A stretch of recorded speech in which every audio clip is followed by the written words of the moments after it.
Well, I'm back. A little update on the 85 Ironhead project.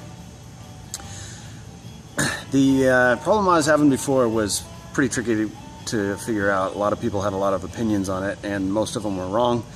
Not that it's their fault, because the symptoms were pretty typical of a whole bunch of other problems other than what it was.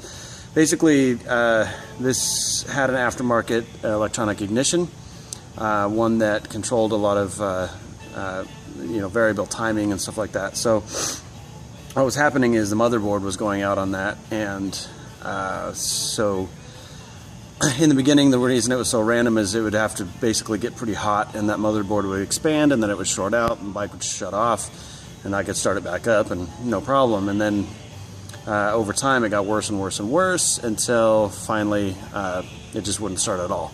And so I had a good mechanic friend of mine figure that out. Got a new one in it. Cost a couple $100, but it's awesome. Fired right up, rode it home, and about a block away from his place, front brakes went out. So I knew that they were pretty bad anyway. That line, I don't know who had this bike before, but a duct tape, really, on a gas line? Anyway, had electrical tape and a whole bunch of crap on there. I rode it for probably 6 months that way, so I guess I have to own that. Anyway, it went out, so that was kind of the first of the problems. But then as the next few weeks wore on, started sputtering a little bit and wasn't getting fuel for some reason. Everything looked pretty clean. You shine a flashlight in the gas tank and it looked clean, but unfortunately the peeling coating that was coming off before, I had put in some Pour 15 paint stripper in there, got a lot of it out, thought I did a good job, but unfortunately I just didn't buy enough of the product, and what happened is the top of the tank was just still peeling off. So I had fought with that and messed around with it and spent so much on chemicals that I finally decided, screw it, I'm just going to get a new tank, because this one has a few cosmetic issues to it and it's really not the style I wanted anyway. So I got a new one, which I'll be highlighting in a future video. This is just kind of a recap of what's going on. So today I've got a big list of stuff to get through now. I finally got around to getting the parts together. If I were doing the whole rebuild right now, obviously this isn't the order that I would do things in. I'd love to start from the engine out and get the new frame and the new forks, and then work my way out from there. But unfortunately, I just don't have the money or the time for that right now. So since it needs a new tank anyway, I got the new tank in, and I'm going to go ahead and just paint the tank and then tins. So that's what I'm starting on today, is just taking all that off, and got a lot of sanding to do. So I got a 6-pack and, a lot of sanding. Anyway, while I'm at it, obviously getting a new front brake line. The tack, as well, I'll show you guys what's going on here. The tack never really worked. It was never hooked up, and the speedometer is actually the wrong one, so it was at the wrong ratio. So I'll be stripping those off, getting rid of all that, and just cleaning it up. I'd like to raise the handlebars up. So because of that, I did get a 50-inch front brake line, but I didn't get all the wiring and everything to redo the controls yet in it. So putting the taller risers on the handlebars is going to wait a little while. Right now I just want to get it back on the road.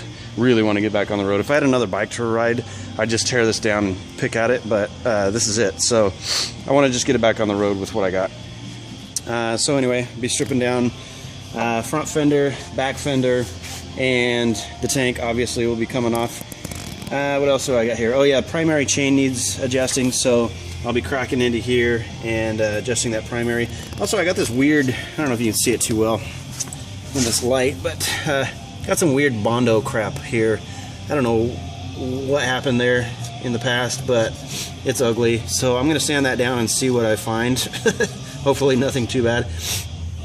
And if it doesn't sand off and look good, which I'm assuming it probably won't, I might paint the primary covers. I don't know. I've never been a big fan of painting those, and these have a reputation of getting pretty hot anyway, so I don't know that I really want to go black on that to absorb even more heat, and chrome paint just looks like crap. So I'm not sure what I'm going to do on that, but we'll just kind of play it by ear. Horn fell off. Mounting bracket fell off. I never used the damn thing anyway, so I probably won't put that back on. Eventually, I'll probably be putting my... I'll be making some changes anyway, taking that off. So, basically the list goes something like this. New tank, new petcock valve, new fuel filter. Clean all the lines up because it's actually going to be on the other side, so that'll be nice. Since I'm getting new paint there, new paint on the fenders. What else? Primary. So I'm going to go ahead and do the whole oil change on that. Getting the new brake line in Tuesday. Stripping the tack and the speedometer off. So, and while I'm at it, I think I'm just going to leave this sissy bar off. I hate it. It's all rusted and crappy, and the bolts don't fit, and it rattles, and it's just stupid. So I'm probably going to keep that off for now. Just have a nice clean line in the back. A lot of things I want to do differently in the future, but for now, I think it's going to clean it up a lot, and obviously get it back on the road. And I'm excited. Anyway, I'll make shorter videos of each of those individual things as I do them, just to keep you posted. But yeah, I got my work cut out for me, so I guess I better crack open a beer and pull out some sandpaper and get to work. All right, keep you posted. Cheers.